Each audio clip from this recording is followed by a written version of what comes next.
ఉన్న బంగారాన్ని విడిపించి ఆ రోజు ఆన్లైన్ రేటుకే మేము కొంటాం. Sharma gold company. నమస్కారం. సుమన్ టీవీ ప్రేక్షకులకు శ్రీ క్రోధినామ సంవత్సర ఉగాది శుభాకాంక్షలు.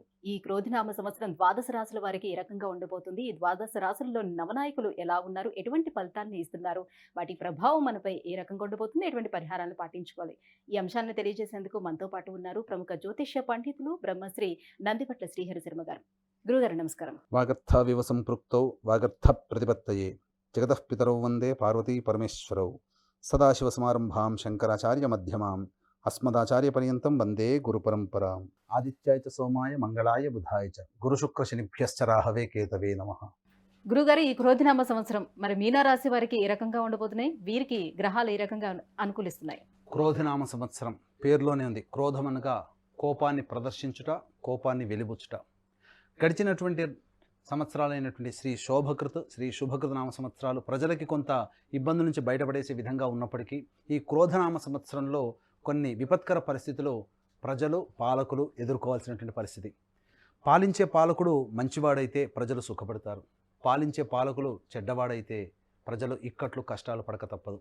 ఈ క్రోధినామ సంవత్సరానికి పాలకుడైనటువంటి రాజుగా కుజుడు, సలహాలు సహాయ సహకారాలు అందించేటువంటి మంత్రిగా శని భగవాన్ ఉండడం, ఈ శని కుజులకు ఇద్దరికి కూడా పరస్పర వైరుధ్యం ఉండడం, కాబట్టి పాలకులు తీసుకున్నటువంటి నిర్ణయాలు అమలుపరిచేటువంటి విధానంలో న్యాయమూర్తులు, వీటిని ఆధారం చేసుకొని ప్రజలు సమన్వయ లోపం ఉండడం వల్ల కొన్ని ఇబ్బందికర పరిస్థితులు అనేటివి ప్రజలు ఎదుర్కొంటారు. ఖచ్చితంగా న్యాయానికి ప్రతీక కుజ భగవానుడు, అలాగే నిష్పక్షపాతానికి నిజాయితీకి ప్రతీక శని భగవానుడు.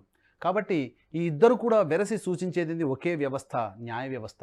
ఖచ్చితంగా న్యాయ వ్యవస్థలో సమూలమైనటువంటి మార్పులు చేర్పులు చోటు చేసుకోబోతున్నాయి.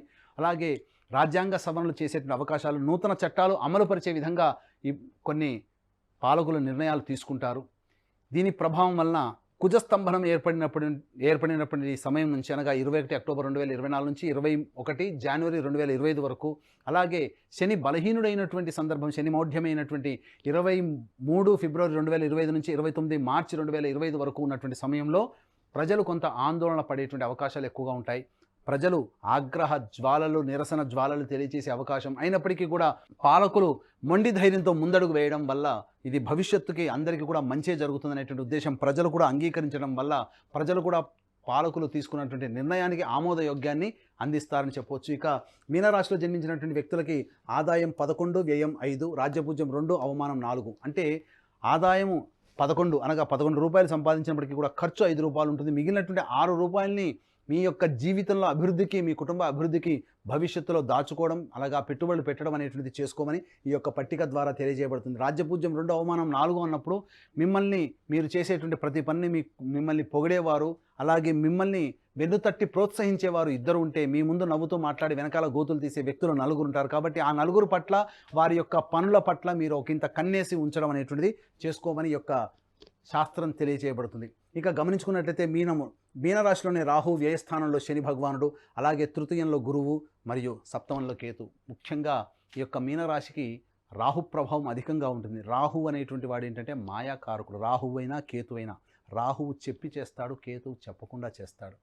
కాబట్టి ఇక్కడ గమనించాల్సినటువంటి అంశం ఏంటంటే మాయా ప్రపంచంలో ఎక్కువగా ఉండేటువంటి అవకాశం ఉంటుంది. అంటే తెల్లని వల్లి పాలు, నల్లని వల్లి నీళ్లు అనుకునే మనస్తత్వం మీకు ఏర్పడుతుంది. కాబట్టి కంటికి మీ ముందుగా మంచిగా నవ్వుతూ మాట్లాడేటువంటి వ్యక్తుల్ని మీరు నమ్ముతారు, అలాగే మీ వెనకాల గోతులు తీసే వాళ్ళని నమ్మలేకపోతారు. అంటే ఇక్కడ ఏంటంటే మీ గోతులు తీసే వాళ్ళని నమ్ముతారు మంచిగా మాట్లాడి, కానీ నిజాయితీగా మీ ముందు మీరు ఇలా అలా అని చెప్పి మిమ్మల్ని విమర్శించే వాళ్ళని మీరు దోషులుగా చిత్రీకరించుకుంటారు. కాబట్టి కనిపించేదంతా తెల్లన, కనిపించిందంతా నల్లన అనేటువంటిది విధానానికి మీరు పక్కకు పెట్టి ఏది మంచి ఏది చెడు అనేటువంటి విషయం తెలుసుకున్నట్లయితే ఈ మీనరాశి వాళ్ళు రాహు ప్రభావం నుంచి బయటపడతారని చెప్పవచ్చు. ముఖ్యంగా గమనించుకున్నట్లయితే వ్యయ శని ప్రభావము ఈ యొక్క మీనరాశి వారికి అనుకూలించేటువంటి సమయం దసరా తర్వాత మాత్రమే అని చెప్పవచ్చు.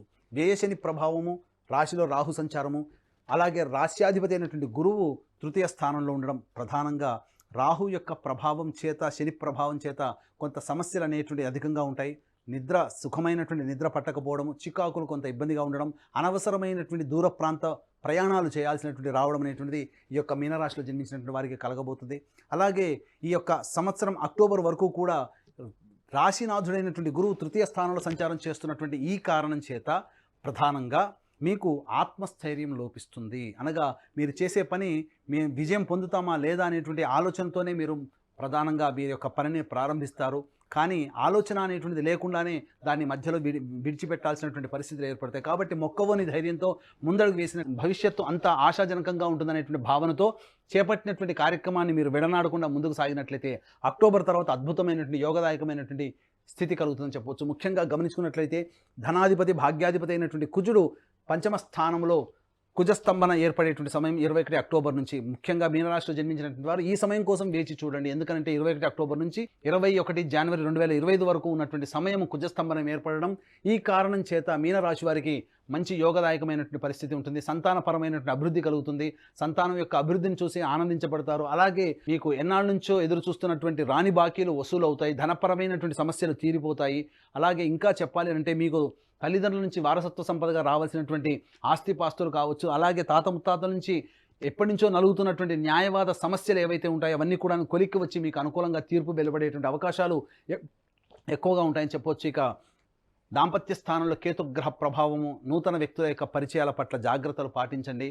మత ఆచారాన్ని పాటించని వ్యక్తుల వల్ల మీకు ఎక్కువగా ఇబ్బందికర పరిస్థితులు ఎదురవుతాయని చెప్పవచ్చు. ప్రధానంగా రాహుకేతుల యొక్క ప్రభావం వలన జీవిత భాగస్వామితో కొంత ఇబ్బందికర పరిస్థితులు అక్టోబర్ లోపల ఏర్పడే అవకాశం ఉంటుంది. కాబట్టి మీరు జీవిత భాగస్వామితో ఆనందంగా గడిపేటువంటి విధంగా చేసుకుంటే మంచి జరుగుతుంది. అలాగే ఈ యొక్క మీనరాశిలో జన్మించినటువంటి వారికి, రియల్ ఎస్టేట్ రంగంలో ఉన్నటువంటి వారికి చక్కటి ఆదాయం అనేటువంటిది అక్టోబర్ నుంచి ఏర్పడబోతుంది. కాబట్టి నూతన వెంచర్స్ ఏవైనా ఉన్నప్పటికీ కూడా దసరా తర్వాత ప్రారంభించే అవకాశం మీరు వీలు కల్పించుకోండి. అలాగే కేంద్ర రాష్ట్ర ప్రభుత్వాలకు సంబంధించి పనిచేసేటువంటి వ్యక్తులు మాయా ప్రభావానికి లోనవుతారు. కాబట్టి మీకు తెలియకుండానే మీ పేరు మీద ఇబ్బందికర పరిస్థితులు అనేటువంటి జరుగుతాయి. కాబట్టి ధనపరమైనటువంటి వ్యవహారాలు కానీ లేదా ఏదైనా కానీ వ్యవహారం జామీందారుగా ఉండడం లేదా ఎవరికైనా కానీ గ్యారంటీదారుగా ఉండడం అనేటువంటిది చేయకండి. మీరు చిక్కుల్లో పడతారు. అలాగే ఈ యొక్క మీనరాశిలో జన్మించినటువంటి బంగారు వెండి వ్యాపారస్తులు, అలాగే రెస్టారెంట్ బిజినెస్ చేసేవాళ్ళు, boarding and lodging and hotel నడిపేటువంటి వాళ్ళు, ఎఫ్ఎంసీజీ రంగంలో ఉన్నటువంటి వాళ్ళు, హోటల్ వ్యాపారస్తులు, అలాగే కిరాణా జనరల్ స్టోర్ నడిపేటువంటి వాళ్ళు, ఇంకా చెప్పాలంటే విద్యాలయ సంస్థలు నడిపేటువంటి వాళ్ళు, స్టీల్ సంబంధించినటువంటి వ్యాపారస్తులు, వీళ్ళందరూ కూడా జాగ్రత్తగా అక్టోబర్ తర్వాత మీరు చేసుకునేటువంటి వ్యాపార అభివృద్ధి కానీ లేదా ఇంకా నూతన బ్రాంచ్లు ఏర్పాటు చేసుకోవాలనుకుంటే అక్టోబర్ తర్వాత ఏర్పరచుకునేటువంటి ప్రయత్నం చేయండి. ముఖ్యంగా ఈ యొక్క కర్కాటక రాశిలో కుజ సంచారం జరుగుతున్నప్పుడు లాభాధిపతి మరియు వ్యయాధిపతి అయినటువంటి శని భగవాన్ని కంట్రోల్లో కుజుడు వెళ్ళిపోతాడు. ధనాధిపతి భాగ్యాధిపతి యొక్క కుజుని యొక్క కంట్రోల్లోకి వెళ్ళిపోతారు. కాబట్టి మీకు అన్ని రకాలుగా లాభమే అనేటువంటిది మీకు ఉంటుందని చెప్పవచ్చు. ముఖ్యంగా విద్యార్థులకి కొంత ప్రథమార్థంలో కొంతగా ఇబ్బందికర పరిస్థితులు ఎదురైనప్పటికీ కూడాను దసరా తర్వాత పుంజుకుంటారు. నూతన విద్యాలయాలలో మీకు చక్కటి ప్రవేశం అనేటువంటిది లభిస్తుందని చెప్పవచ్చు. అలాగే విదేశీయానానికి చేసేటువంటి ప్రయత్నాలన్నీ కూడా కొలిక్కి వస్తాయి. అలాగే నూతన ఉద్యోగస్తులు కాస్త జాగ్రత్తలు పాటించినట్లయితే నూతన ఉద్యోగం కోసం మీరు ప్రయత్నం అక్టోబర్ తర్వాత చేసుకున్నట్లయితే మంచి శుభ ఫలితాలు పొందుతారని చెప్పవచ్చు. అలాగే ఈ యొక్క మీనరాశిలో జన్మించినటువంటి వారికి ప్రధానంగా ధాన్యాల దిగుబడి అనేటువంటిది అధికంగా ఉంటుంది. కాబట్టి ధాన్యం పంటలు వేసుకుంటే చాలా మంచిది.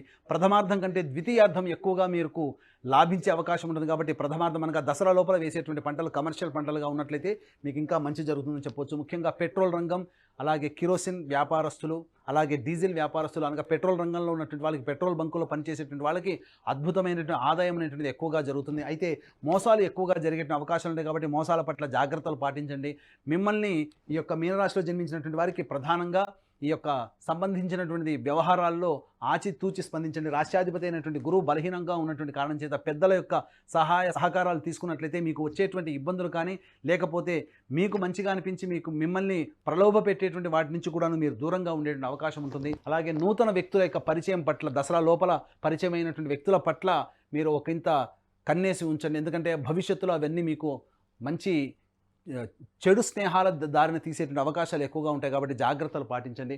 ఈ రాశిలో ప్రధానంగా నవగ్రహాల యొక్క అనుగ్రహం సంపూర్ణంగా ఉండాలి. అలాగే ఈ రాశిలో జన్మించినటువంటి కళారంగము, టీవీ రంగము, అలాగే సంబంధించినటువంటి ఎలక్ట్రానిక్ అండ్ ప్రింటింగ్ మీడియా రంగంలో ఉన్నటువంటి వారికి అద్భుతమైనటువంటి అవకాశాలు వస్తాయి. తద్వారా భవిష్యత్తులో మంచి జరుగుతుంది. విదేశీయానం చేసేటువంటి అవకాశం ఈ యొక్క మీన రాశిలో జన్మించినటువంటి వారికి ఉంటుంది. ఈ మీన రాశిలో జన్మించినటువంటి వారికి ప్రధానంగా రాహుబలము అధికంగా ఉన్నటువంటి కారణం చేత మీరు ఈ యొక్క ఎన్నికల్లో మీకు సామాన్యంగా మెజారిటీ అనేటువంటి రాకపోయినా అక్టోబర్ తర్వాత చేసేటువంటి ప్రయత్నాలలో మీకు నామినేటెడ్ పోస్టులు లభించేటువంటి అవకాశాలు ఎక్కువగా ఉన్నాయని చెప్పొచ్చు. ప్రధానంగా ఈ యొక్క సంబంధించి అన్ని నవగ్రహాల యొక్క అనుగ్రహం ఈ మీనరాశిలో జన్మించినటువంటి వారికి కావాలి. కాబట్టి తమిళనాడు మద్రాస్ రాష్ట్రానికి దగ్గరలో ఉన్నటువంటి కుంభకోణానికి చుట్టుపక్కల ఉన్నటువంటి నవగ్రహాల టెంపుల్స్లో మీ గోత్రనామాదులతో నవగ్రహాలలో అభిషేకాలు, నవగ్రహాల టెంపుల్స్లో, అలాగే నవగ్రహ దేవాలయంలో నవగ్రహ హోమాలు అనేటువంటి జరిపించడం జరుగుతుంది. నవగ్రహాల యొక్క అనుగ్రహం మీకు సంపూర్ణంగా కలగాలనేటువంటి సదుద్దేశంతో, అలాగే వివాహం కావాల్సినటువంటి అబ్బాయిలకి, అమ్మాయిలకి, మరియు ఆరోగ్యం కోసం కఠినమైనటువంటి ఈ జటిలమైనటువంటి సమస్యల పరిష్కారం కోసం హోమాది కార్యక్రమాలు, అలాగే మీనరాశి వారు ఏలిన నాటి శని ప్రభావంలో ఉన్నారు కాబట్టి శని దోష పరిహారార్థమై హోమాది కార్యక్రమాలు జరిపించడం జరుగుతుంది. కాబట్టి అవకాశం ఉన్న వాళ్ళు కార్యక్రమ తదంతరం కాంటాక్ట్ చేసి పూర్తి వివరాలు తెలుసుకోవచ్చు. అలాగే తండ్రి వైపు 7 తరాలు, తల్లి వైపు 4 తరాలు ఏవైనా దుర్మరణాలు అనగా road accident, fire accident, suicide attempt, నదిలో బావిలో పడి చనిపోవడం, ఇంట్లోంచి వెళ్ళిపోవడం, లివర్ ఫెయిలే, కిడ్నీ ఫెయిలే, క్యాన్సర్తో చనిపోవడం, అలాగే 60 సంవత్సరాల లోపల ఈ విధంగా చనిపోయినా, మీ కుటుంబ సభ్యులు కులాంతర మతాంతర వివాహాలు చేసుకున్నా, మీ కుటుంబంలోని వ్యక్తులకి వివాహాలు కాకున్నా, దాంపత్య సమస్యలు ఎదురవుతున్న, సంతానం కలగకున్నా, ఇవన్నీ కూడాను పితృదోషాలకి సంబంధించినవి. కాబట్టి ఈ పితృదోష నివారణార్థమే ప్రతి నెల మా పీఠం ఆధ్వర్యంలో పితృదోష నివారణ పూజలు, హోమాలు అనేటువంటి జరిపించడం జరుగుతుంది. కాబట్టి ఈ యొక్క పితృదోష నివారణలో పాల్గొనదలుచుకున్న వాళ్ళు కార్యక్రమ తదంతరం కాంటాక్ట్ చేసి పూర్తి వివరాలు తెలుసుకోవచ్చు. గురుగారు, మీనరాశిలో జన్మించినటువంటి స్త్రీలకు మరి ఎలా ఉండబోతుంది? మీనరాశిలో జన్మించినటువంటి స్త్రీలకి ప్రధానంగా నమ్మి స్నేహం చేసేటువంటి వ్యక్తుల వల్ల ఇబ్బందులు పడే అవకాశాలు ఎక్కువగా ఉన్నాయని చెప్పవచ్చు. అలాగే ప్రధానంగా మీకు సంతానానికి సంబంధించిన అభివృద్ధి కనబడుతుంది. సంతానం కోసం ఎదురు చూసేటువంటి మహిళలకి సంతాన సౌఖ్యం లభిస్తుంది. అయితే ఆరోగ్యం పట్ల శ్రద్ధ వహించాల్సినటువంటి పరిస్థితి. అన్ఐడెంటిఫైడ్ ఇల్నెస్ అనేటువంటిది మీకు ఎక్కువగా, అనగా ఏ పరీక్షలు చేసుకున్నప్పటికీ అంతా నార్మల్గా ఉంటుంది, కానీ ఏదో మానసిక శారీరక లోపాలతో ఇబ్బంది పడుతూ ఉంటారని చెప్పవచ్చు. అలాగే రాశినాథుడైనటువంటి గురువు బలహీనంగా ఉన్నటువంటి కారణం చేత మీ అక్టోబర్ వరకు కూడా మీకు ఉన్నటువంటి మీ యొక్క మాటకి విలువ తగ్గిపోవడము, కుటుంబ సభ్యుల యొక్క ప్రేమ ఆదరణ నోచుకోలేకపోవడం అనేటువంటి మీకు కొంత బాధ కలిగిస్తుంది.